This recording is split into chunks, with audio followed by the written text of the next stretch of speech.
isang libro, may mga chapter o kabanata din ang buhay ng isang tao.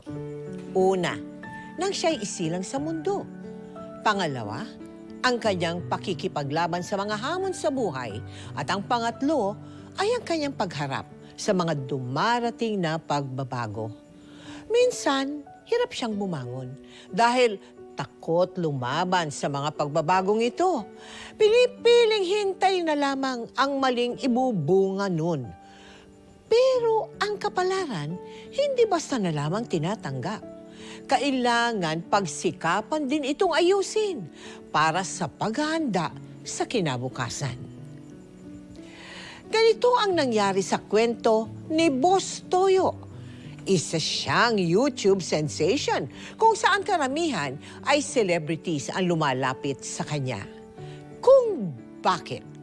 Alamin natin sa kwento niya kung saan nagbunga ang kanyang sipag at pagsisikap sa kabila ng matindi niyang pinagdaanan.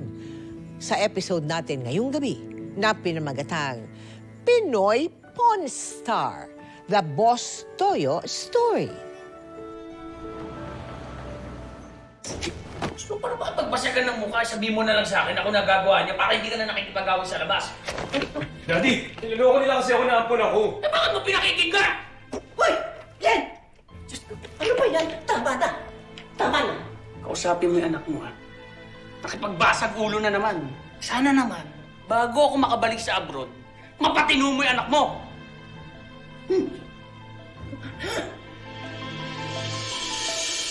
Anak, masakit ba? Anak, ano naman kasi hindi kailangan lahat ng sinasabi nila. Kailangan mong patulan.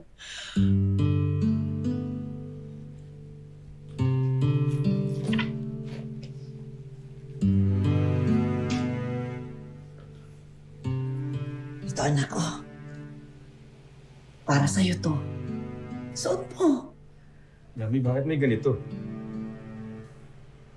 Wala naman akong ginawa eh. Hindi nga ako marunong sa school eh. Tapos palagi pa ako napapaaway. Hindi lahat, anak, kailangan paghirapan para lang maging karapat-dapat. Minsan, binibigay lang yan. Kasi, mahal ka na nagbigay nito. Hindi ba malapit na birthday mo? Oh, yan na yung paunang regalo namin sa'yo ng daddy mo. Mami, salamat po ah. Iingatan ko po to. Tama naman kayo ni Daddy eh. Dapat di ko na pinapansin yung mga nagsasabi na ampon ako. Kasi kung totoo po yun, hindi ko mararamdaman yung totoong pagmamahal niyo para sa akin.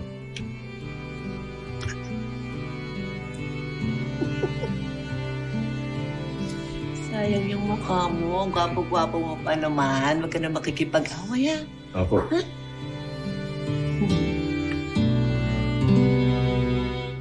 Ganda ng bigay ng air match mo, ha?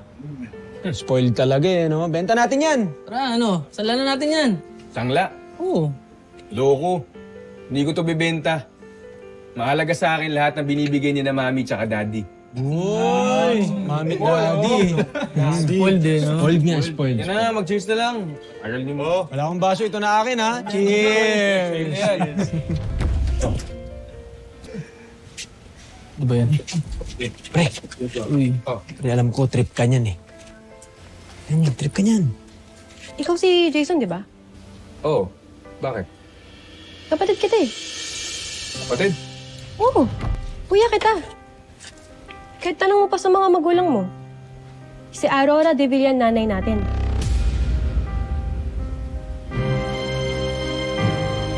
So sabi niya, kapatid kita, kuya. Ano pinagsasabi mo, ha? Ganun. Doon yung mga ate natin, sa kabilang kanto lang. Tapos at the same time, iniisip ko na rin, yung mga kabataan ko, may nagkakantsaw sa akin ng ampon ka lang dyan, ampon. So parang pinagduktong-duktong ko po lahat, hanggang naglakas loob na ako magtanong.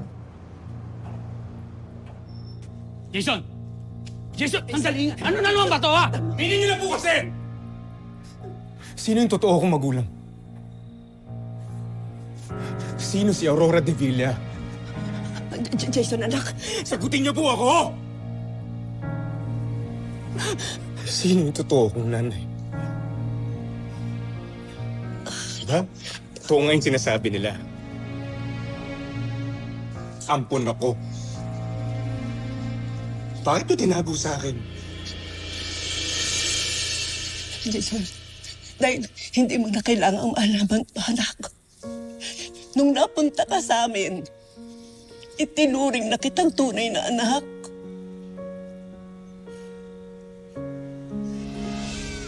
Huwag kang mag-alala. Mamahalin namin siya na parang totoong anak. Salamat po.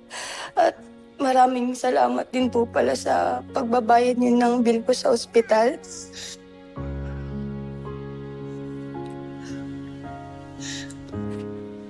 Ito po pala yung mga gamit ni baby. Salamat.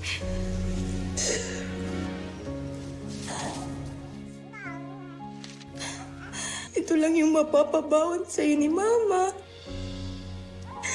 Ingatan mo to, ha?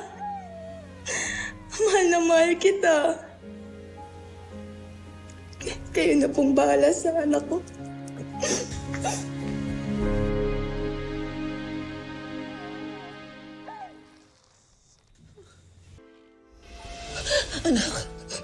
Oo, maaaring sa papel, ampun ka. Pero dito sa puso ko, hindi akin, hindi. Anak, tinago namin dahil gusto namin protect.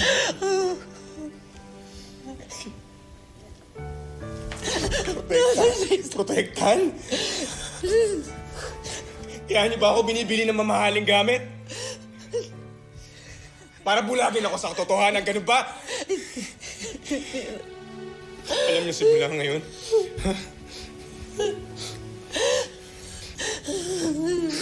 hindi na ako magpapaloko sa inyong dalawa.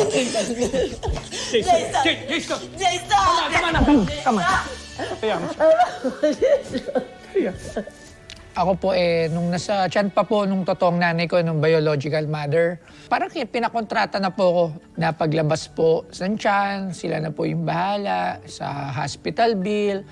At kumbaga, pinampon na po ako. Dahil po may tindahan po dati yung aking mga mami tsaka daddy po sa tapat ng hospital. Yung totoo ko pong magulang, wala pong kakayanan ata, tsaka po parang hindi pa po sigurado kung sino po yung ama. Kaya napilitan po siya na parang ibenta or ipagpalit. Doon po sa umampun po sa akin. Pero ayon sa kaalaman mo, buhay pa ang mother mo? Yung biological po, patay na po, nag-suicide po na 1986. Yun po ang sabi ng mga kapatid ko pong tunay. May kapatid kang tunay. Opo, sila po yung mga nakilala ko po through the years. Oh. Tsaka po mga tiya, mga kapatid, Kapatid po. ng biological mother mo? Yes po. Nakilala mo? Opo, Tita Mel. Ah, really? So ilang kayo magkakapatid? Doon Sa sa... mother po, Oo. parang sa mother, parang 4 po ata o 5 po. Tapos Why sa... are you not sure? Dami po kasi. Sa mother po parang 5 or 6 po ata. Pero 5 lang po yung kami po na magkakakilala. Oo. So, puro babae po. Ako po yung lalaki lang. Oo. Tapos sa father side, which is very magulo kasi until now, hindi ko pa rin talaga alam kung sino po talaga yung biological father ko po. Doon na po rin nagbago yung dating Jason nung elementary. Maayos naman po ako dati. Actually, kasi private school, nag-aaral, may sunurin, makulit lang, pero maayos naman po. Nung nalaman ko na yon, ayun, doon na po pumasok yung pagre-rebelde. Doon ka nagrebelde. Are.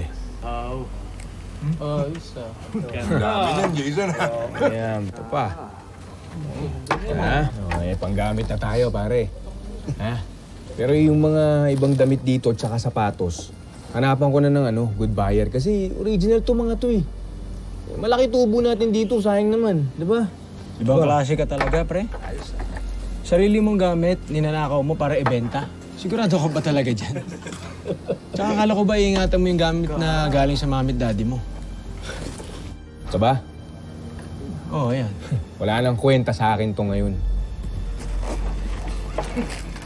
Ang drama mo naman. Ano yan tayo? Saan ba sa'yo? Oh.